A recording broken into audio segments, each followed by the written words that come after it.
Excellencies, distinguished guests, ladies and gentlemen, first let me thank Matthias for this invitation, this opportunity to address you.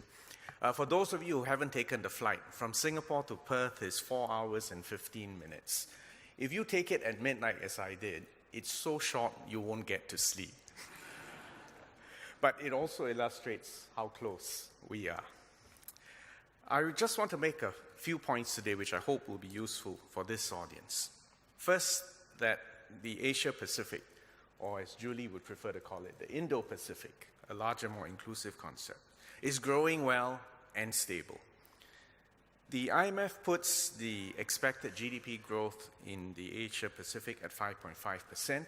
This compares against the global average of only 3.5%. And there are three key engines for this growth potential. First, China still registers impressive growth, and the forecast is 6.8% for 2017. And all this despite the fact that the Chinese labor force has already peaked and is already beginning to shrink, and you all know that wages in China are rising. Nevertheless, 6.8 on that large base is still a great achievement. India, under Prime Minister Modi, rationalizing taxes, demonetizing large value currencies, streamlining systems, introducing GST, and in bringing in investments.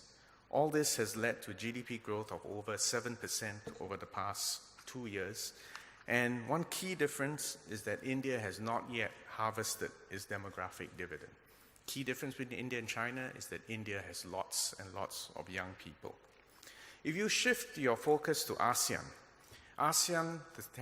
the Southeast Asia, which lies at the interface between China, India, and Australia, things look good for us. The compound annual growth rate has been 6% for ASEAN over the last decade. This compares with 4% for the global economy as a whole. Our projected compound annual growth rate for the next 5 years is 5.2%. And it's still a credible number, but one key difference to remember about ASEAN is that comparing us to Northeast Asia, the big difference is that 60% of our population is below the age of 35. So when Northeast Asia is aging, and I must say it's an unprecedented rate of aging, ASEAN will remain young, and there is a demographic dividend to be harvested. So our economic fundamentals are good. Our trajectory looks positive. But, and there's always a but, there are challenges. On the economic front, we know and we hear the rhetoric against free trade. And this is something which must strike fear into a German audience, to an Australian audience, or to a Singaporean audience, because so much of our current and even future success is dependent upon a global consensus in favor of free trade. Another strategic issue is how the US and China will get along. This is the most important bilateral relationship in the world. And the question is whether they will find a proper modus vivendi which will provide for a cooperative, interdependent relationship and meaningful engagement between them and our region. And the implicit question is this: do these two superpowers, will they believe that they can continue to benefit from an inclusive, multilateral, rules-based world order? Next set of issues is how are we going to deal with these challenges? The first is quite obvious. For Australia, for Germany, for Singapore, we need to continue to advocate for free trade.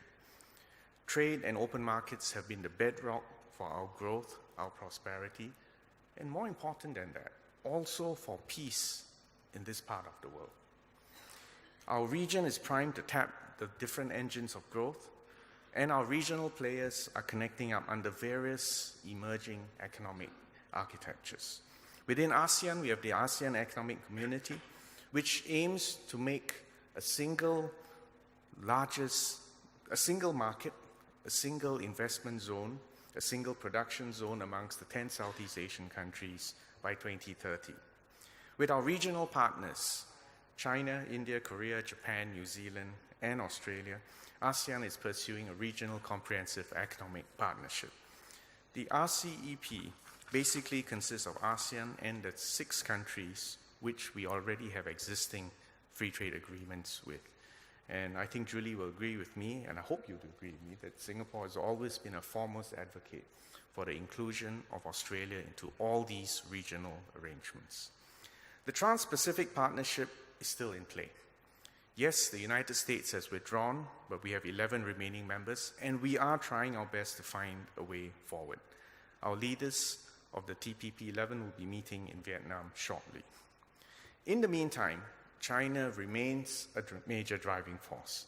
It is the largest trading partner for many countries in the region, including both Australia and Singapore. It is actively pushing its Belt and Road Initiative in order to interconnect the wider Asian region closer together. Its Asian Infrastructure Investment Bank can help plug the financing gap, because we all know that there's a huge appetite for infrastructure and connectivity projects throughout Asia. We should all actually welcome all these projects so long as they are commercially viable and they contribute to regional development. Not to be outdone, India is also doubling down on its Act East policy. Some of you will remember they used to only look east. With Modi, he said, no, we have to act east. And this also includes actions by Japan, which has also recently announced a free and open Indo-Pacific strategy.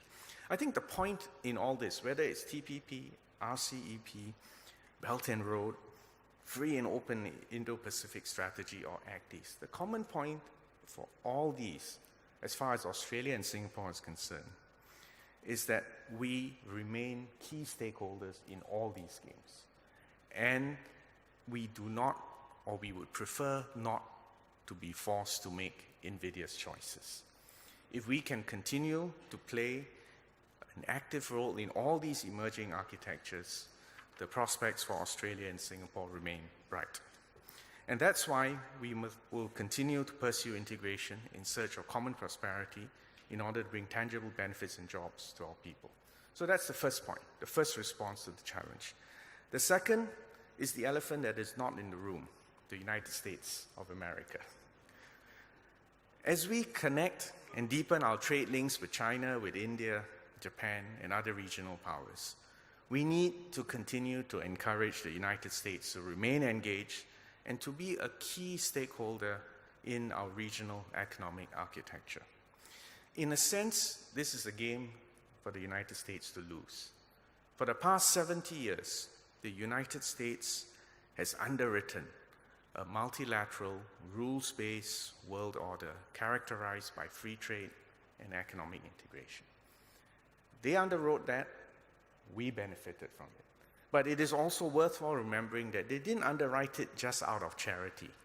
They underwrote this world order because the United States, as the largest single economic power, had the most to gain from such a world order.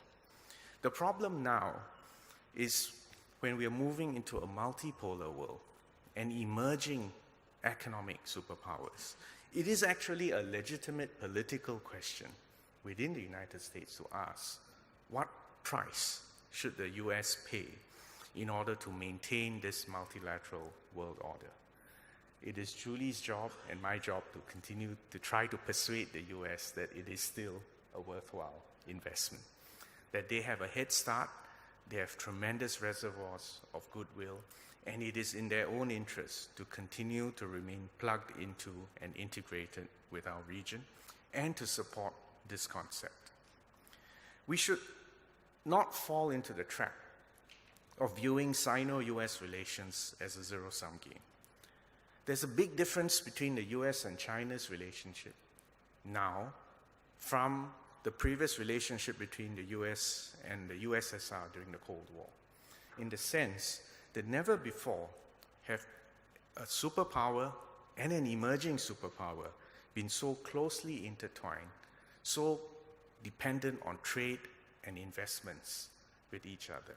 So we hope that this mutual interdependence will help bring about a healthy, cooperative, interdependent relationship between the US and China.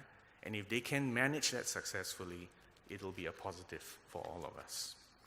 My third and final point is actually somewhat more domestic, which is that in the immediate aftermath of the Second World War, all of us gained from the peace dividend. We gained from the commoditization of the fruits of the last industrial revolution. Education, freely available, opened doors for an emerging middle class. And elections all over the world actually are determined ultimately by the outlook of the middle class. Now, we all know that since the late 70s, 80s, and certainly in the 90s, there is a middle class angst about middle class wages and middle class jobs. And the proximate threat today to middle class jobs is the new technological revolution, one that Germany leads in. And that has led to a situation where many people in previously secure jobs are now beginning to feel uncertain.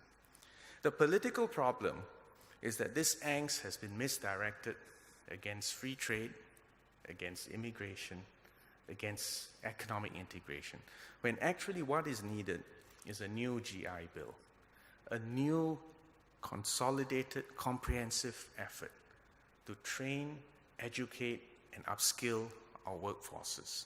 Because we are now in a day and age when all of us, and not just because we will lose elections, but all of us will need to have 2 or 3 jobs in our lifetime. And those skills will need to be elevated and upgraded in order for us to take advantage of the new technologies. And that's why, if in the case of Singapore, we're focused on restructuring our economy, on transforming our different industrial pillars, focusing on new jobs, new skills, new opportunities, and new markets. As far as Australia and Singapore is concerned, I think Julie will completely agree with me.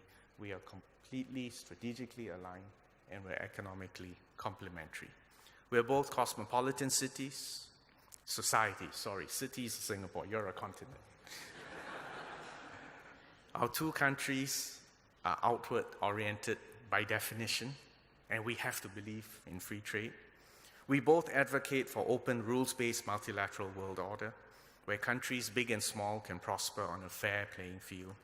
We both share similar views on the security and stability in the Indo-Pacific, whether it relates to issues like maritime security, cybersecurity, terrorism. We both saw it in our common interest to sign the comprehensive strategic partnership which Julie and I worked so hard on. It transforms our economic, our defense, our security, our science and innovation and people-to-people agenda. And we are heartened by the bipartisan support in Australia towards this important relationship. I say bipartisan because, frankly, over the last 20 to 30 years, it's been quite hard to differentiate foreign policy towards Singapore, regardless of which party has been in power. I'm not saying that in a political context, I'm just saying that we are happy that that consensus for a good relationship with Singapore has prevailed. So all in all, our prospects are bright. We have much to celebrate and much to look forward to.